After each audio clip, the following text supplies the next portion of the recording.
And I had to file bankrupt. Antonio Brown's fall started the moment he quit the Buccaneers mid-game, ending his career in seconds. Then he publicly laughed about blowing his children's future on diamonds. Now, AB's going flat broke. Word is, his assets are being seized to cover mounting debts. Let's break it all down.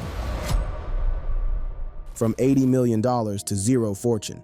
It's hard to overstate just how far Antonio Brown has fallen. We're talking about a man who at one point was so dominant on the field, NFL commentators were arguing whether he was the best wide receiver of the decade. Multiple All-Pro selections, countless endorsement deals, a Super Bowl ring, and now he's being sued by celebrity jewelers for not returning diamonds, owes thousands in unpaid child support. His arena football team, the Albany Empire, was literally kicked out of their own league. And oh yeah, he's been charged with attempted murder after allegedly firing a gun outside a celebrity boxing event. And while this financial disaster unfolded, Antonio kept spending, kept flexing, kept performing concerts where the music was less important than the chaos. You got a f***ing football, throw that shit, I'm open. Yeah. Okay then, another one. AB, we in LA, right? Oh! Put that shit on. Let that sink in. We're talking about a player who earned approximately $80.7 million over his 12-year NFL career, according to SpotRack, with some estimates suggesting he made even more when you factor in endorsements and other deals. But before we dive into how it all went wrong, let's paint a picture of just how lucrative Antonio Brown's NFL career actually was. This wasn't just good money, this was generational wealth territory. The bulk of Brown's earnings came during his 9 seasons with the Pittsburgh Steelers, where he established himself as one of the most electrifying wide receivers the NFL has ever seen. The majority of his income was earned during his 9 seasons with the Steelers, where he became one of the league's premier wide receivers. During this period, Brown wasn't just collecting paychecks, he was building an empire. But even during these peak earning years, Brown was already showing signs of the ego and attitude that would eventually derail his career. In a 2017 interview, Brown made it clear where his priorities lay. I wouldn't have a brand if I wasn't on the team. Well, that's a fact. I'm a player first. They only my fan and got a brand because I'm a player on the field. Yeah.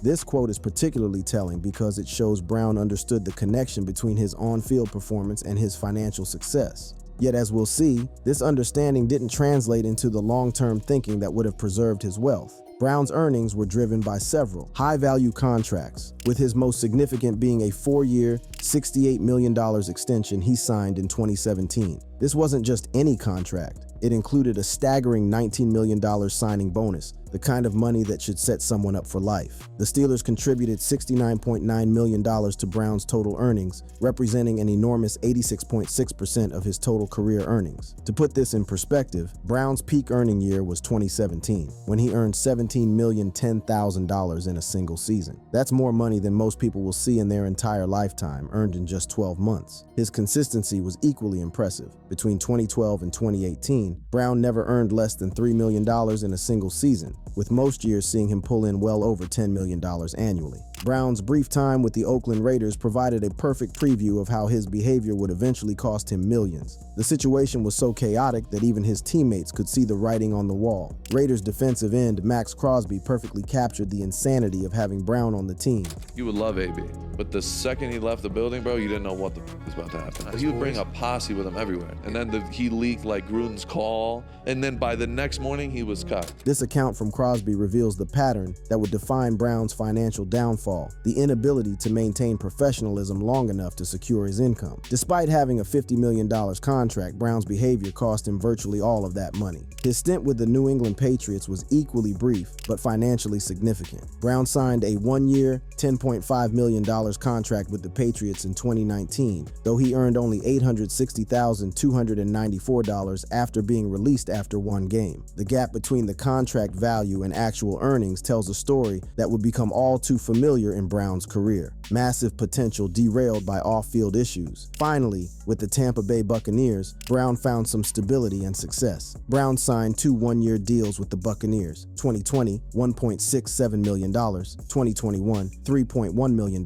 earning $4.79 million total. It was with Tampa Bay that Brown achieved his crowning NFL achievement, winning a Super Bowl alongside Tom Brady. Now here's where the story gets interesting, and where Brown himself has been quite vocal about the financial realities of being an NFL player. Many fans see these massive contract numbers and assume players are taking home every penny, but the reality is far more complex. Brown claimed that NFL players lose 45 to 50% of their gross salary to taxes. This isn't just Brown complaining. The numbers back him up. Financial analyses confirm that NFL players can indeed face effective tax rates of 40 to 50% or more due to federal, state, local, and jock taxes. The so-called jock tax is particularly brutal for NFL players, as they may file 8-12 tax returns per season to account for income earned in different states. For a player like Brown, who played in multiple states throughout his career, this tax burden was particularly heavy. Studies indicate that some players like Phillip Rivers have faced effective tax rates as high as 47.2%. When you factor in agent fees, which typically run 2 to 3% of contract value, the financial picture becomes even more complex. But taxes weren't the only thing eating away at Brown's earnings. From early in his career, Brown developed a taste for the finer things in life, a lifestyle that would prove financially devastating once his NFL income dried up. Brown maintained a luxurious lifestyle, including a $9 million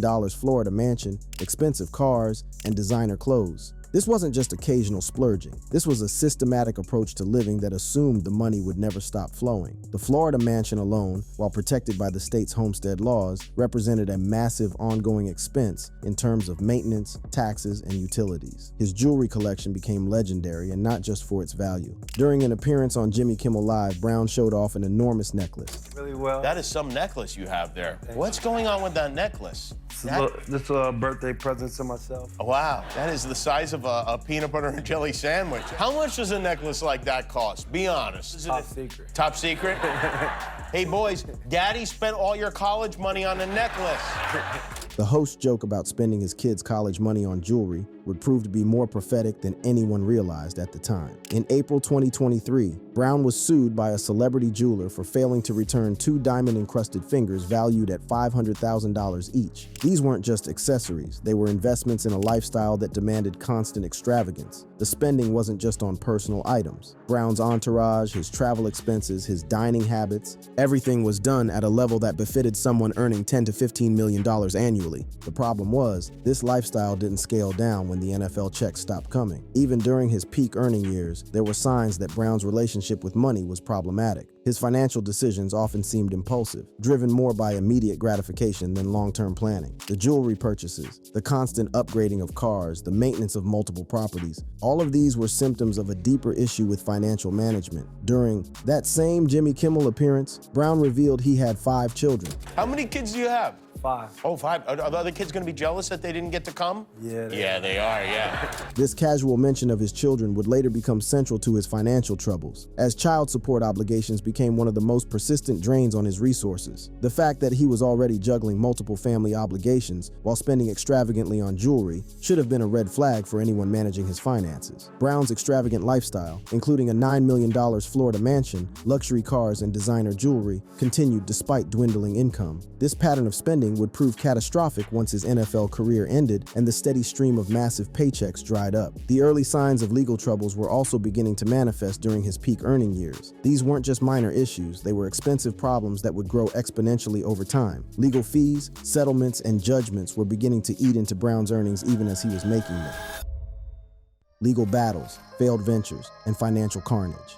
Brown's legal troubles became a financial black hole that consumed money at an alarming rate. These weren't just minor legal inconveniences, they were major, expensive problems that required extensive legal representation and resulted in substantial financial judgments. The most significant early legal blow came from what seemed like a relatively minor incident. In January 2020, Antonio Brown was involved in an altercation with Anton Tumanoff, a moving truck driver, at Brown's residence in Hollywood, Florida. What started as a dispute over a $4,000 payment for moving services escalated into a physical confrontation that would cost Brown dearly. Brown faced felony charges for burglary and battery following the incident and pleaded no contest in June 2020. While he avoided jail time, receiving probation and community service instead, the real financial devastation came from the civil lawsuit that followed. A Broward County jury awarded Tumanoff $1.2 million in October 2022, with the judgment broken down as $407,000 for past and future medical expenses and $793,000 for past and future pain and suffering. This wasn't just a fine. It was a massive financial obligation that would haunt Brown for years to come.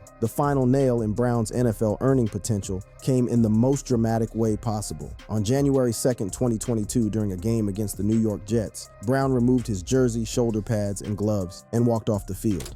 That's Antonio Brown without his uniform, we are told, without his jersey, and running onto the field. Tossed his shoulder pads, stripped off his shirt and glove, threw those into the crowd, then ran across the field while the teams were still on the field, giving the crowd a peace out sign. The broadcaster's reaction said it all. One commentator captured the historic nature of what they were witnessing. Head coach Bruce Arians was decisive in his response. He is no longer a Buck. All right, that's the end of the story. Let's talk about the guys that went out there and won the game. Brown later tried to explain his actions, claiming he was injured and forced to play. In a later interview, Brown gave his version of events whether you believe Brown's version or the team's. The result was the same. I'm on the sideline like 7 to 8 plays. Coach like, they need me to get in. So he looked like, yo, I'm like, coach, man, my ankle can't get in. He's like, what? Yo, get the out of here, you done. More in an aggressive tone. So at that time, it's like, man, I don't even want to wear your uniform, your logos. Just put it down and walked out. Brown was released by the Buccaneers on January 6, 2022, and has not played in the NFL since. This dramatic exit didn't just end his NFL career. It eliminated any possibility of future earnings from the sport that had made him wealthy.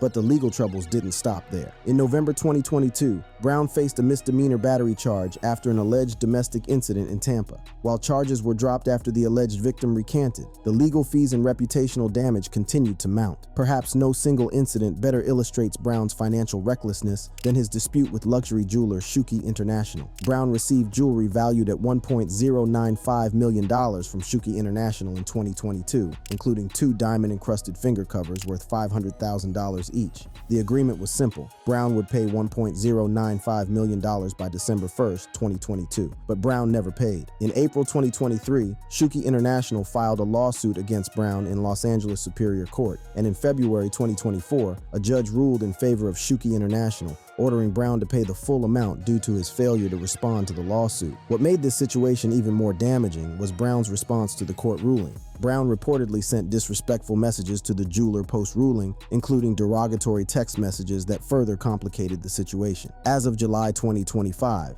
there are no reported updates indicating whether Brown has paid the court-ordered amount, suggesting this massive debt remains unresolved. One of the most persistent and expensive aspects of Brown's financial troubles has been his child support obligations. Brown has 6 children, with 3 different women, and his failure to meet these obligations has resulted in repeated legal consequences. The most documented issues involve Wiltress Jackson, the mother of Brown's eldest daughter, Antoniah. In April 2023, an arrest warrant was issued after Brown missed a $15,000 child support payment to Jackson. Brown managed to avoid arrest by paying $33,260.58, but this was just the beginning of an ongoing pattern. Another warrant was issued in August 2023 for a missed $15,000 payment to Jackson, and in October 2023, Brown was arrested for failing to pay child support, with Jackson claiming he owed nearly $31,000. Brown was released after paying a $15,000 bond, which was applied to his child support debt. These weren't just occasional missed payments. They represented a systematic failure to meet basic financial obligations to his children. The legal fees alone from these repeated court appearances would have been substantial, not to mention the ongoing financial burden of the child support payments themselves. Brown's attempts to diversify his income through business ventures proved to be financial disasters that compounded his mounting debts. The most public failure was his ownership of the Albany Empire, an indoor football team. In March 2023, Brown purchased a 47.5% stake in the Albany Empire for $350,000. What seemed like a reasonable investment quickly turned into a catastrophic failure. The team was expelled from the National Arena League in June 2023 for failing to pay a $1,000 fine and other assessments, but the failure went beyond just league fees. Brown also neglected to pay coaches and staff, leading to operational chaos. The team's collapse wasn't just an embarrassment, it was a financial black hole that consumed Brown's investment and left him liable for additional debts. Brown's attempts to establish himself in the music industry provide another example of financial mismanagement. While he secured a deal with Vidya, reportedly worth $5 million per year to distribute his music, there's no evidence that this venture generated significant returns. Brown has attempted to establish a music career,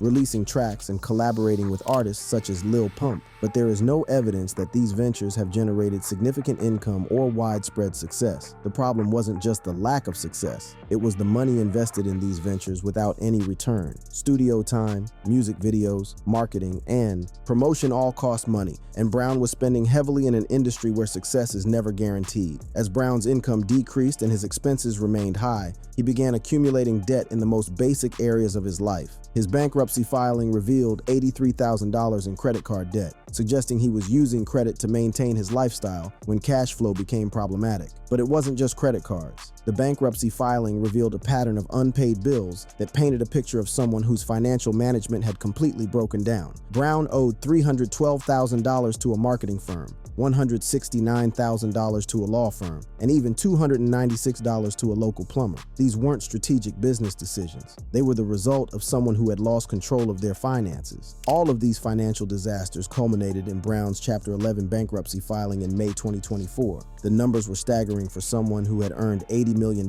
just a few years earlier. Brown claimed assets of $50,000 or less against liabilities of nearly $3 million owed to 8 creditors. The bankruptcy trustee's analysis revealed just how badly Brown had mismanaged his finances. The trustee noted over $195,000 in unexplained income and expenses, with financial records too vague to verify. This wasn't just poor record keeping, it was a complete breakdown of financial oversight. But Brown's legal troubles reached a terrifying new level in 2025. The incident that led to attempted murder charges provides a glimpse into just how far Brown's life had spiraled out of control. Former NFL star Antonio Brown is wanted for attempted murder. That's according to the Washington Post.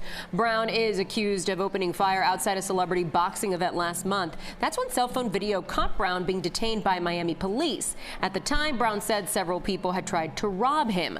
The warrant calls for Brown to post a $10,000 bond and remain under house arrest until a trial date is set. The details that emerged painted a picture of someone whose judgment had completely failed him. Contrary to some videos circulating, police temporarily detained me and then released me. I went home that night and was not arrested. Before the attempted murder charges, Brown had already faced other serious legal issues that drained his resources. One of the most high-profile cases involved sexual assault allegations from his former trainer. When the allegations first surfaced, Brown tried to address them directly. In the time of crisis, all I ask is love. The devil gonna try to bring you down when you get closer to your goals. The key is, don't let him. He attempted to maintain his innocence while continuing his normal activities. No matter what they say, no matter what they hate, somebody still gotta go to work. Eventually, the situation reached a resolution. It's also breaking news right now concerning Antonio Brown. According to court documents filed Tuesday, Brittany Taylor, the woman who accused Brown of rape and sexual assault in the lawsuit, has dropped the federal suit but will refile it in Florida state court. Includes text messages that Taylor allegedly sent in January 2019 regarding her claim that Brown raped her. While the case was eventually settled, the legal fees and settlement costs represented another massive drain on Brown's finances, adding to the mounting pressure that would eventually lead to his bankruptcy filing. Looking at Brown's financial destruction, a clear pattern emerges. Every major financial loss was the result of poor decision-making, lack of professional oversight, or legal troubles that could have been avoided. The bankruptcy, the claims, and the uncertain future.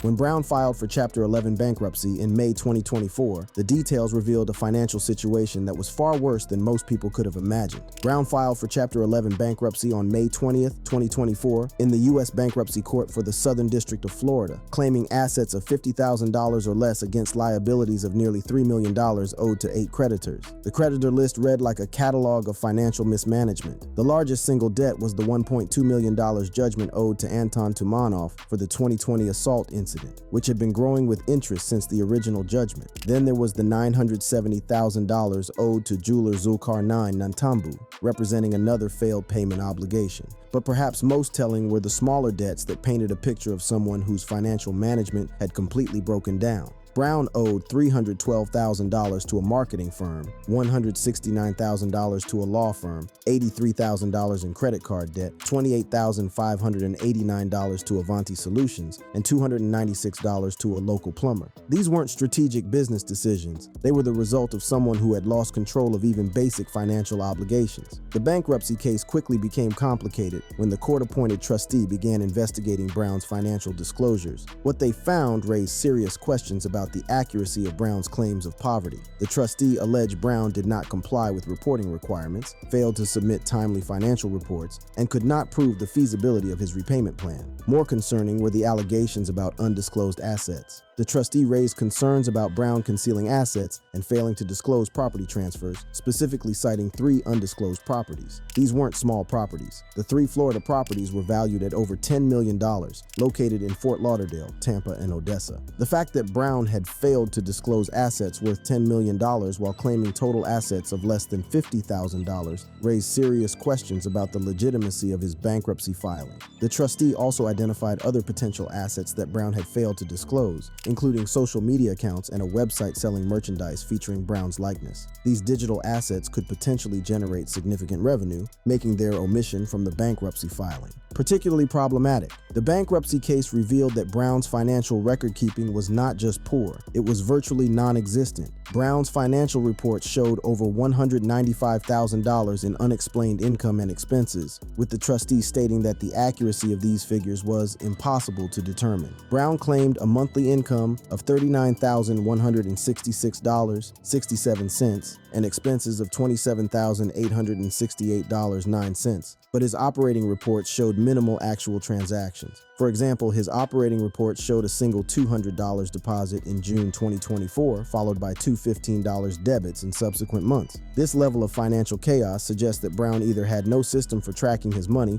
or was deliberately obscuring his financial situation. Either way, it painted a picture of someone who had completely lost control of his finances. The problems with Brown's bankruptcy case became so severe that by May 2025, the case was converted from Chapter 11 to Chapter 7, shifting it to a trustee-supervised liquidation proceeding. This conversion represented a significant escalation, as it meant that Brown's attempt to reorganize his debts had failed, and his assets would now be liquidated to pay creditors. Leslie S. Osborne was appointed to oversee the liquidation of Brown's assets, which include 3 Florida properties valued at over $10 million. The fact that these properties were uninsured as of May 2025 added another layer of complexity to the situation. Brown avoided sanctions of up to $2,500 per day after providing requested information about his properties, but the damage to his credibility was already done. The conversion to Chapter 7 essentially meant that Brown's claims of poverty were not credible to the court system. Perhaps the most controversial aspect of Brown's financial story came in June 2025,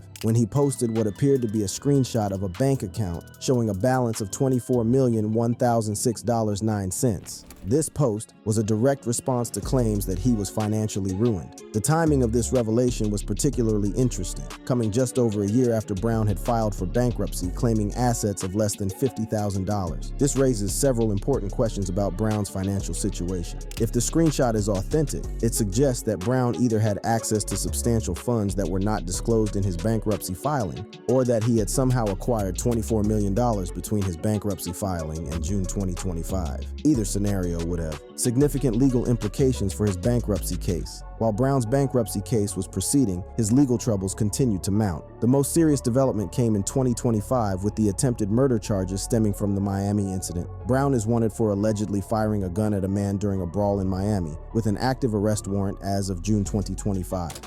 Cell phone video caught Brown being detained by Miami police, accused of opening fire outside a celebrity boxing event last month. $10,000 bond and remain under house arrest until a trial date is set. However, until now, Brown's location remains uncertain. Social media posts suggest he may be outside the U.S., which could complicate both his criminal case and his bankruptcy proceedings. One of the most significant aspects of Brown's bankruptcy case is that several of his largest debts have been ruled non-dischargeable, meaning they will survive the bankruptcy process. The $1.2 million judgment owed to Anton Tumanov was declared non-dischargeable under Section 523A(6) of the Bankruptcy Code, which excludes debts from willful and malicious injury from discharge. This ruling means that even if Brown's bankruptcy case is successfully concluded, he will still owe Tumanov $1.2 million plus interest. Given that this debt has been growing since 2022, the actual amount owed could be significantly higher. Similar issues exist with other creditors. Zulkarnain Nantambu also sought to have his $970,000 debt declared non-dischargeable, with ongoing adversary proceedings that remain unresolved. These non-dischargeable debts represent a permanent financial burden that will follow Brown regardless of the outcome of his bankruptcy case. In a particularly revealing moment, Brown attempted to frame his financial troubles in political terms, suggesting that external factors rather than personal decisions were responsible for his situation. Trump is a great business guy, great representation for the country, and when he was in office, office, I won the Super Bowl, and I had to file bankrupt under Joe Biden. Too many suits. Damn. Yeah. Super Bowl with Trump, Yeah. and then filing shit with Joe Biden. This attempt to politicize his financial collapse reveals a troubling pattern of deflecting responsibility for personal decisions. Brown's financial problems began long before any political administration and were primarily the result of his own choices regarding spending, legal troubles, and business ventures. This deflection to politics shows someone who still doesn't understand how he destroyed his own fortune. Click on one of the cards on your screen to see more videos like this.